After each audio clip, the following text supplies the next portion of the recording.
Friends, നമ്മുടെ Hindustan petroleum corporation ലിമിറ്റഡിൻ്റെ പുതിയൊരു notification വന്നിട്ടുണ്ട്. അപ്പോൾ ഈ ഒരു നോട്ടിഫിക്കേഷൻ പ്രകാരം എങ്ങനെയാണ് ഇതിലേക്ക് അപ്ലൈ ചെയ്യേണ്ടതെന്നും ഡീറ്റെയിൽ ആയിട്ടുള്ള വീഡിയോ ആണ് നമ്മൾ ചെയ്തിരിക്കുന്നത്. അപ്പോൾ ഇതിലേക്ക് നമ്മൾ ഓൺലൈനായിട്ടാണ് അപേക്ഷ നൽകേണ്ടത്. അപ്പോൾ അതിൻ്റെ ഡീറ്റെയിൽ ഒക്കെ നമ്മൾ വീഡിയോയിൽ കാണിക്കും. അപ്പോൾ ഓൺലൈനായിട്ട് എങ്ങനെയാണ് നമ്മൾ ഇതിൽ അപേക്ഷ നൽകണം, അതിൻ്റെ ലിങ്ക് ആവശ്യമുള്ള ലിങ്കുകളൊക്കെ നിങ്ങൾക്ക് ഡിസ്ക്രിപ്ഷനിൽ ഉണ്ടായിരിക്കും. അപ്പോൾ നമുക്ക് ഇതിൻ്റെ ഒഫീഷ്യൽ നോട്ടിഫിക്കേഷൻ നോക്കാം. അതിന് മുൻപ് നമ്മുടെ ചാനൽ നിങ്ങൾ ആദ്യമായിട്ട് കാണുന്നവർ ഇതുവരെ സബ്സ്ക്രൈബ് ചെയ്യുക, ബെല്ലൈക്കൺ എനേബിൾ ചെയ്ത് വെക്കുക, നിങ്ങളുടെ കൂട്ടുകാർക്ക് മാക്സിമം ഷെയർ ചെയ്യുക. അപ്പോൾ ഇതാണ് നോട്ടിഫിക്കേഷൻ, നിങ്ങൾക്ക് കൂടെ കാണാൻ പറ്റും. ഇവിടെ മന്ത്ലി നമുക്ക് കിട്ടുന്ന സ്റ്റൈപ്പൻഡ് എന്ന് പറയുന്നത് 25,000 ആണ്. അപ്പോൾ ആദ്യം തന്നെ ഞാൻ സ്റ്റൈപ്പൻഡിൻ്റെ എമൗണ്ട് കാണിച്ചത് ഇത് അപ്രന്റീഷിപ്പ് ആണ്. ഒരിക്കലും നമുക്ക് എന്താണ് ഇത് പെർമനന്റ് ജോലിയൊന്നുമല്ല. അത് മാത്രമല്ല ഇവിടെ സ്കിപ്പ് ചെയ്യേണ്ട, കാരണം ഇതിൽ നമ്മൾ അപ്രന്റീഷിപ്പ് ചെയ്താൽ അതിൻ്റെ ബെനിഫിറ്റ് ഈ ഒഫീഷ്യൽ നോട്ടിഫിക്കേഷനിൽ തന്നെ പറയുന്നുണ്ട്, നിങ്ങൾക്ക് കൂടെ കാണാൻ പറ്റും. ഓക്കെ, നമ്മൾ അപ്രന്റീഷിപ്പ് സക്സസ്ഫുൾ ആയിട്ട് കംപ്ലീറ്റ് ചെയ്ത് കഴിഞ്ഞാൽ നമുക്ക് രണ്ട് റിലാക്സേഷൻ ആണ് നമുക്ക് തരുന്നത്. ഒന്ന്, നമുക്ക് ഏജിൽ ഇതിൻ്റെ ഡയറക്റ്റ് റിക്രൂട്ട്മെൻറ്റ് വരും. ആ ഡയറക്റ്റ് റിക്രൂട്ട്മെൻറ്റിൻ്റെ സമയത്ത് നമ്മൾ ഈ പറയുന്ന ഗ്രാജുവേറ്റ് അപ്രന്റീഷിപ്പ് ട്രെയിനിങ് ഈ പറയുന്ന നമ്മുടെ HPCL നമ്മൾ കംപ്ലീറ്റ് ചെയ്ത ഉദ്യോഗാർത്ഥികളാണെങ്കിൽ അവർക്ക് ഏജ് റിലാക്സേഷൻ ലഭിക്കും. അത് മാത്രമല്ല നമുക്ക് 5% മാർക്ക്. ഓക്കെ, അതായത് ഈ കമ്പ്യൂട്ടർ ബേസ്ഡ് ടെസ്റ്റ് ഉണ്ടായിരിക്കും, അതിൽ നമുക്ക് ഗ്രേസ് മാർക്കായിട്ട് അതിൻ്റെ 5% മാർക്കും നമുക്ക് ലഭിക്കും. അത് കൂട്ടിയിട്ടായിരിക്കും എന്ത് ചെയ്യുക, നമുക്ക് ഇത് കാൽക്കുലേറ്റ് ചെയ്യുക. അങ്ങനെയാണ് നമ്മളെ അതിലേക്ക് നമുക്ക് ആ ഒരു വെയിറ്റേജ് തരും എന്നുള്ളതാണ് നിങ്ങൾ മനസ്സിലാക്കേണ്ടത്. അപ്പോൾ അതിൻ്റെ കൂടുതൽ കാര്യങ്ങൾ ഞാൻ പറഞ്ഞുതരാം. അപ്പോൾ അതുകൊണ്ട് തന്നെ നിങ്ങൾ അത് സ്കിപ്പ് ചെയ്ത് പോകേണ്ട അപ്രന്റീഷിപ്പ് ആണെന്ന് വിചാരിച്ചത്. അതുകൊണ്ടാണ് ഞാൻ ആദ്യം തന്നെ പറഞ്ഞത്. അപ്പോൾ നമുക്ക് അപ്രന്റീഷിപ്പിൽ സാധാരണ ഈ പറയുന്ന ചെറിയ എമൗണ്ടാണ് ലഭിക്കില്ല. അപ്പോൾ ഇത് പെട്രോളിയം ഫീൽഡൊക്കെ ആയതുകൊണ്ടാണ് ഇതിലേക്ക് കൂടുതൽ നമുക്ക് നല്ല എമൗണ്ട് ആണ് ഇവിടെ കിട്ടുന്നത്. മീൻസ് 25,000 പെർ മന്ത് നമുക്ക് ലഭിക്കും എന്നുള്ളതാണ് നിങ്ങൾ മനസ്സിലാക്കേണ്ടത്. അപ്പോൾ വിവിധ ഡിസിപ്ലിനിൽ BA BTech കഴിഞ്ഞവർക്ക് അപ്ലൈ ചെയ്യുന്നത് കാണാം. സിവിൽ, മെക്കാനിക്കൽ ഒരുപാട് ഇതുണ്ട്, അതെല്ലാം വിശദമായിട്ട് പറയാം. അപ്പോൾ ഇതാണ് ഒഫീഷ്യൽ നോട്ടിഫിക്കേഷൻ. ഇവിടെ ഗ്രാജുവേറ്റ് അപ്രന്റീഷിപ്പാണ് വിളിച്ചിരിക്കുന്നത്. അപ്പോൾ ഇതിൻ്റെ ഓൺലൈൻ സ്റ്റാർട്ടിംഗ് ഡേറ്റ് January 3 ആണെങ്കിൽ ഓൺലൈൻ അപേക്ഷയുടെ ലാസ്റ്റ് ഡേറ്റ് 10 ദിവസം മാത്രമേ ഉള്ളൂ. അതായത് January 13 വരെ സമയമുള്ളൂ. ഉടനെ തന്നെ നിങ്ങൾ അപ്ലൈ ചെയ്യുക. ഇതിൽ നിങ്ങൾക്ക് ഇവിടെ കാണാം ഗ്രാജുവേറ്റ് അപ്രന്റീഷിപ്പിൽ ഡിസ്ക്രിപ്ഷൻ ഇവിടെ കാണാം. ഇതിലേക്കൊക്കെയാണ് വിളിച്ചിരിക്കുന്നത്. Civil, mechanical, electrical, chemical, electrical and electronics and telecommunication, instrumentation, computer science, then petroleum engineering, ഈ പറഞ്ഞിരിക്കുന്ന IT ഇതിൽ വിളിച്ചിരിക്കുന്നത്. അപ്പോൾ ഇതിലേക്ക് നിങ്ങൾക്ക് അപ്ലൈ ചെയ്യാനുള്ള ഏജ് ലിമിറ്റ് എന്ന് പറഞ്ഞാൽ മിനിമം 18 വയസ്സ് കഴിഞ്ഞിരിക്കുക, മാക്സിമം 25 വയസ്സ് വരെ ഇതിലേക്ക് അപ്ലൈ ചെയ്യാം. ഏജ് കണക്കാക്കുന്നത് 3/1/2024 കണക്കാക്കിയാണ്. ഇതിലേക്ക് നിങ്ങൾക്ക് ഈ ഒരു ഏജിൻ്റെ ഉള്ളിലുള്ളവർക്ക് ഇതിലേക്ക് അപ്ലൈ ചെയ്യാം. ഈ SC/ST കാൻഡിഡേറ്റ്സ് ആണെങ്കിൽ അവർക്ക് 30 വയസ്സ് വരെ അപ്ലൈ ചെയ്യാം. OBC ആണെങ്കിൽ അവർക്ക് 28 വയസ്സ് വരെ അപ്ലൈ ചെയ്യാം. PWBD കാൻഡിഡേറ്റ്സ് ആണെങ്കിൽ അവർക്ക് 10 വർഷം വരെ ഏജ് റിലാക്സേഷൻ ഉണ്ട്, അതായത് 35 വയസ്സ് വരെ അപ്ലൈ ചെയ്യാം. അപ്പോൾ ഇതിൻ്റെ ക്വാളിഫിക്കേഷൻ ക്രൈറ്റീരിയ എഞ്ചിനീയറിംഗ് ഗ്രാജുവേഷൻ ആണ്. BA BTech ഉള്ളവർക്ക് ഇതിലേക്ക് അപ്ലൈ ചെയ്യാം. ഓക്കെ, അതായത് എഞ്ചിനീയറിംഗ് ബിരുദം ഉണ്ടായിരിക്കുക എന്നുള്ളതാണ്. BSc എഞ്ചിനീയറിംഗ് ഉണ്ടെങ്കിൽ ഇതിലേക്ക് അപ്ലൈ ചെയ്യാം. അപ്പോൾ ഇതിൽ നിങ്ങൾക്ക് കാണാം ഇവിടെ civil, mechanical, chemical, electrical and electronics and telecommunication, instrumentation, computer science, IT, petroleum engineering, ഈ പറഞ്ഞിരിക്കുന്ന ഏതെങ്കിലും ഒരു എഞ്ചിനീയറിംഗ് ബ്രാഞ്ചിൽ അല്ലെങ്കിൽ ഡിസിപ്ലിനിൽ നിങ്ങൾ BA BTech അല്ലെങ്കിൽ BSc എഞ്ചിനീയറിംഗ് കഴിഞ്ഞവരാണെങ്കിൽ തീർച്ചയായിട്ടും നിങ്ങൾക്ക് എന്ത് ചെയ്യാം, ഈ ഒരു കാറ്റഗറിയിലേക്ക് അപ്ലൈ ചെയ്യാന്നുള്ളതാണ് നിങ്ങൾ മനസ്സിലാക്കേണ്ടത്. മിനിമം നിങ്ങൾക്ക് 60% മാർക്ക് വേണം. ജനറൽ, OBC അതുപോലെ EWS കാൻഡിഡേറ്റ്സ് ആണെങ്കിൽ 60% മാർക്ക് വേണം. എന്നാൽ SC/ST PWBD കാൻഡിഡേറ്റ്സ് ആണെങ്കിൽ അവർക്ക് 50% മാർക്ക് മതി കേട്ടോ. ഓക്കെ, ഈ പറയുന്ന ബിരുദത്തിൽ. അപ്പോൾ നിങ്ങൾക്ക് കിട്ടുന്ന മന്ത്ലി സ്റ്റൈപ്പൻഡ് എത്രയാണ്? 27,000. നല്ലൊരു എമൗണ്ട് ആണെന്നുള്ളത് നിങ്ങൾ മനസ്സിലാക്കുക. അത് മാത്രമല്ല ഇതിൽ ഒരുപാട് ബെനിഫിറ്റ് കാര്യങ്ങളുണ്ട്, ഒക്കെ ഞാൻ പറയാം. ഒരു വർഷമാണ് ട്രെയിനിങ്ങിൻ്റെ ഡ്യൂറേഷൻ വരുന്നത്. അപ്പോൾ നിങ്ങൾ ആദ്യം എന്ത് ചെയ്യണമെന്ന് വെച്ചാൽ നാറ്റ്സിൽ രജിസ്റ്റർ ചെയ്യണം. ഓക്കെ, അപ്പോൾ ഇതാണ് നമുക്കറിയാം നാറ്റ്സിൻ്റെ പുതിയ സൈറ്റാണ് നാറ്റ്സിൻ്റെ. ഇപ്പോൾ ഇതിൽ നമ്മൾ എന്ത് ചെയ്യണം, രജിസ്റ്റർ ചെയ്യണം. അവിടെ സ്റ്റുഡൻറ്റ് എന്നുള്ള സെലക്ട് ചെയ്തിട്ട് നമ്മൾ എന്ത് ചെയ്യണം, ഇതിൽ സ്റ്റുഡൻറ്റ് രജിസ്റ്റർ എന്ന് പറഞ്ഞിട്ട് നമ്മൾ രജിസ്റ്റർ ചെയ്യണം. ഓക്കെ, അപ്പോൾ ഇത് രജിസ്റ്റർ ചെയ്ത് ഓൾറെഡി മുൻപ് പഴയ സൈറ്റിൽ തന്നെ ഈ പറയുന്ന നാറ്റ്സിൻ്റെ പഴയ സൈറ്റിൽ രജിസ്റ്റർ ചെയ്തിട്ടാണെങ്കിൽ വീണ്ടും അവർ രജിസ്റ്റർ ചെയ്യേണ്ട ആവശ്യമൊന്നുമില്ല. അപ്പോൾ രജിസ്റ്റർ ചെയ്യാത്തവരാണെങ്കിൽ എന്ത് ചെയ്യണം, അവർ രജിസ്റ്റർ ചെയ്യണം കേട്ടോ. നാറ്റ്സിൽ നമ്മൾ എന്ത് ചെയ്യണം, ഒരു പ്രൊഫൈൽ ക്രിയേറ്റ് ചെയ്യണം. അതായത് നമ്മുടെ ഡീറ്റെയിൽസ് കാര്യങ്ങളൊക്കെ കൊടുത്ത് നമ്മൾ എന്ത് ചെയ്യണം, നമ്മൾ നാറ്റ്സിൽ ഒരു അക്കൗണ്ട് ക്രിയേറ്റ് ചെയ്യണം. പ്രത്യേകമായിട്ട് ശ്രദ്ധിക്കണേ. അപ്പോൾ അങ്ങനെ ഉള്ളവർക്ക് മാത്രമേ ഇതിലേക്ക് അപ്ലൈ ചെയ്യാൻ പാടുള്ളൂ. അത് പ്രത്യേകമായിട്ട് ശ്രദ്ധിക്കട്ടോ. അപ്പോൾ നാറ്റ്സിലെ ഒരു അക്കൗണ്ട് ക്രിയേറ്റ് ചെയ്യാൻ വലിയ കാര്യമൊന്നുമല്ല. ഏതെങ്കിലും ഇൻ്റർനെറ്റ് കഫേയിലൊക്കെ പോയാൽ നിങ്ങൾക്ക് ഈസി ആയിട്ട് ചെയ്തുതരും. അപ്പോൾ നാറ്റ്സിൽ ഓൾറെഡി എനിക്ക് തോന്നുന്നു ഈ പറയുന്ന എഞ്ചിനീയറിംഗ് ഗ്രാജുവേഷനൊക്കെ കഴിഞ്ഞവർക്ക് നാറ്റ്സ് വളരെ ഫെമിലിയർ ആയിരിക്കും, അവർക്ക് അറിയുന്ന കാര്യമായിരിക്കും. എങ്കിലും അറിയാത്തവരുണ്ടെങ്കിലാണ് ഞാൻ പറഞ്ഞത് കേട്ടോ. ഓക്കെ, നിങ്ങളുടെ കൂട്ടുകാരോട് ആരോടെങ്കിലൊക്കെ ചോദിച്ചാൽ അവർക്കറിയും. അപ്പോൾ അത് പറഞ്ഞുതരും അവരെങ്ങനെയാണെന്നുള്ളത്. അപ്പോൾ അത് ചെയ്യാം. അപ്പോൾ അത് വലിയൊരു കടമൊന്നുമല്ല, നമുക്ക് ഫീ കാര്യങ്ങളൊന്നുമില്ല, നമുക്ക് ഫ്രീ ആയിട്ട് അപ്ലൈ ചെയ്യാവുന്നതാണ്. ഈ ഒരു അപേക്ഷ നമുക്ക് സബ്മിറ്റ് ചെയ്യണം. യാതൊരുവിധ അപേക്ഷ ഫീസോ കാര്യങ്ങളൊന്നുമില്ല. പിന്നെ ഇതിൽ പ്രധാനമായിട്ടുള്ള കാര്യങ്ങളെന്ന് വെച്ചാൽ അതാണ്. രണ്ടാമത്തെ കാര്യം എന്ന് വെച്ചാൽ പ്രത്യേകമായിട്ട് നിങ്ങൾ ശ്രദ്ധിക്കേണ്ടത് 1/4/2021 എന്ന് പറയുന്ന ഈ ഡേറ്റ് ഉണ്ടല്ലോ, ഈ പറയുന്ന ഡേറ്റിനോ ഇതിന് ശേഷമോ നിങ്ങളുടെ ഗ്രാജുവേഷൻ പൂർത്തിയാക്കിയവരായിരിക്കണം. അതായത് 1/4/2021 മുൻപ് നിങ്ങളുടെ ഗ്രാജുവേഷൻ പൂർത്തിയാക്കിയവരാണെങ്കിൽ നിങ്ങൾക്ക് ഇതിലേക്ക് അപ്ലൈ ചെയ്യാൻ പറ്റില്ല കേട്ടോ. ഓക്കെ, അതായത് ഈ പറയുന്ന 1/4/2021 അതിന് ശേഷമോ നിങ്ങളുടെ ഡിഗ്രി ഈ പറയുന്ന എഞ്ചിനീയറിംഗ് ഗ്രാജുവേഷൻ കഴിഞ്ഞവരാണെങ്കിൽ മാത്രമാണ് നിങ്ങൾക്ക് അപ്ലൈ ചെയ്യാൻ പറ്റുക. 1/4/2021 മുൻപ്, അതായത് 2020-ലോ 19-ലോ 18-ലോ ഒന്നും നിങ്ങളുടെ കോഴ്സ് പൂർത്തിയാക്കുകയാണെങ്കിൽ നിങ്ങൾക്ക് ഇതിലേക്ക് അപ്ലൈ ചെയ്യാൻ പറ്റില്ല, നിങ്ങൾ എലിജിബിൾ അല്ല. ഓക്കെ, പ്രത്യേകമായിട്ട് ശ്രദ്ധിക്കുക. അപ്പോൾ ഇതൊക്കെയാണ് നമ്മൾ അപ്രൻറ്റീഷിപ്പ് ഞാൻ എപ്പോഴും വീഡിയോസ് കിട്ടുന്നതൊക്കെ ചെയ്യുന്നത്. കാരണം എന്താണെന്ന് വെച്ചാൽ അപ്രൻറ്റീഷിപ്പ് നമ്മൾ വിചാരിക്കുന്ന സമയത്ത് എപ്പോഴും ചെയ്യാൻ പറ്റുന്ന ഒരു കാര്യമൊന്നുമല്ല.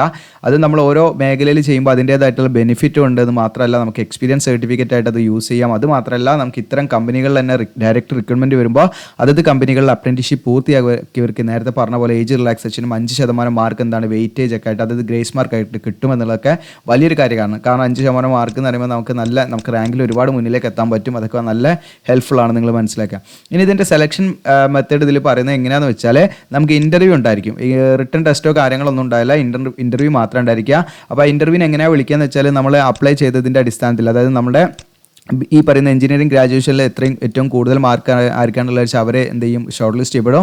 അപ്പോൾ ഇൻ്റർവ്യൂവിൻ്റെ ഡേറ്റ് ഏകദേശം പറയുന്നുണ്ട് ജനുവരി ഫെബ്രുവരിയിലൊക്കെ ആയിരിക്കും, അല്ലെങ്കിൽ ജനുവരി അവസാനത്തൊക്കെ ആയിരിക്കും പെട്ടെന്ന് തന്നെ ഇൻ്റർവ്യൂ ഉണ്ടായിരിക്കുന്നത്. പ്രത്യേകമായിട്ട് ശ്രദ്ധിക്കുക നിങ്ങൾ, അപ്പോൾ അതനുസരിച്ച് റെഡിയായി നിൽക്കുക. പിന്നെ ഇതിൻ്റെ മെറിറ്റ് ലിസ്റ്റ് ഫൈനലി തയ്യാറാക്കുന്നത് എങ്ങനെയാണെന്ന് വെച്ചാൽ നമ്മുടെ അക്കാദമിക് ആയിട്ടുള്ള ആ ഒരു റിസൾട്ടിൻ്റെ അടിസ്ഥാനത്തിൽ, അതായത് എഞ്ചിനീയറിംഗ് ഡിഗ്രിയുടെ റിസൾട്ട് എത്ര ശതമാനം നമുക്ക് മാർക്ക് ഉണ്ട് എന്നതും പ്ലസ് നമുക്ക് ഇൻ്റർവ്യൂവിൽ നമ്മൾ എങ്ങനെ പെർഫോം ചെയ്തു എന്നതിനെ അടിസ്ഥാനമാക്കിയാണ് എൻ്റെ സ്കോർ, അതായത് ഇതിൻ്റെ മെറിറ്റ് ലിസ്റ്റ് തയ്യാറാക്കുന്നത്. ഓക്കെ, അതിൻ്റെ അടിസ്ഥാനത്തിലായിരിക്കും ഫൈനൽ സെലക്ഷൻ. ഇനി ഇതിലേക്ക് അപ്ലൈ ചെയ്യേണ്ടത് ആദ്യം തന്നെ നമ്മൾ എന്ത് ചെയ്യണം, HPCLൻ്റെ ഈ വെബ്സൈറ്റിൽ നമ്മൾ സൈനപ്പ് ചെയ്യണം.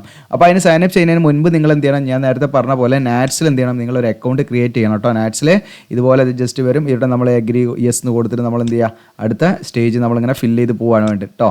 നമ്മൾ പേഴ്സണൽ ഡീറ്റെയിൽസ് കാര്യങ്ങളൊക്കെ കൊടുത്ത് ഇങ്ങനെ ഫില്ല് ചെയ്ത് നാറ്റ്സിൽ നമ്മളൊരു അക്കൗണ്ട് ക്രിയേറ്റ് ചെയ്യണം. അതിന് ശേഷം നമ്മൾ ശ്രദ്ധിക്കേണ്ടത് ഈ പറയുന്ന നമ്മുടെ എന്താണ് HPCLൻ്റെ സൈറ്റിൽ നമ്മൾ എന്ത് ചെയ്യണം, സൈനപ്പ് ചെയ്യണം. അപ്പോൾ അത് ഞാൻ എങ്ങനെയാണെന്ന് കാണിക്കാം. അതിനുശേഷം നമ്മൾ ലോഗിൻ ചെയ്തിട്ട് നമ്മൾ എന്ത് ചെയ്യണം, ഇതിൽ അപ്ലൈ ചെയ്യണം. അപ്പോൾ അപ്ലൈ ചെയ്യേണ്ട കുറച്ച് കാര്യങ്ങളും കാണിക്കാം. പാസ്പോർട്ട് സൈസ് ഫോട്ടോഗ്രാഫ്, സിഗ്നേച്ചറൊക്കെ ഇതിൽ അപ്ലോഡ് ചെയ്യണം. എന്നിട്ട് നമ്മൾ പ്രിൻ്റ് എടുത്ത് സൂക്ഷിച്ച് വെക്കുക എന്നുള്ളതാണ്.